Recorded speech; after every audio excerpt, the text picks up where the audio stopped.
Alex Pereira versus Jiri Prochazka left the fans unsatisfied, and I'll tell you why. But before I tell you why, let's go over the fight real quick. In round one, Alex Pereira seemed to be not warmed up yet. You know, he seemed to be a little frozen. His guard wasn't there. He wasn't throwing as many punches, and Jiri Prochazka was even able to land some nice uppercuts on Alex Pereira. But at the same time, Alex Pereira was successful with calf kicks, even dropping down Jiri Prochazka and had him stumbling and switching stances. And here's where Jiri Prochazka goes for the takedown, in which Alex Pereira was able to get him in a nice chokehold, but wasn't successful at it. And this is where Jiri Prochazka takes him down to the ground, but again wasn't able to do anything on the ground, only because Alex Pereira's defense was way too good. But overall, I'll give the round to Jiri Prochazka because he was pushing the pace and was controlling the pace of the fight. Now moving on to round two, Alex Pereira was more successful as he was throwing more. You know, he was moving around more. He seemed to be comfortable now, and when Jiri Prochazka was putting on a lot of pressure, you know, was throwing a lot of combinations, even at one point had Alex Pereira rocked. But here's where Alex Pereira took advantage of Jiri Prochazka coming in which he caught him, dropped him, and then was hitting him with elbows on the side of the head. And this is where it gets a little bit controversial. As Jiri Prochazka fell back, the ref jumped in and stopped the fight. Now, in my opinion,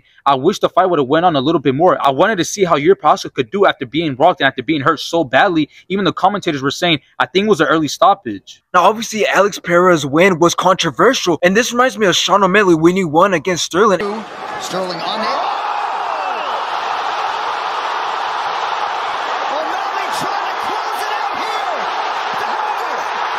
And everybody was saying that Sterling was okay. He could have got back up. And I think the refs need to remember that these fighters are willing to die. They're warriors in that cage. And again, I think Jiri should have had way more time to get back on his feet. You know, he looked good afterwards. We seen him roll back and look at Alex Pereira. So again, I think this was an early stoppage. And I truly believe that he deserves a rematch.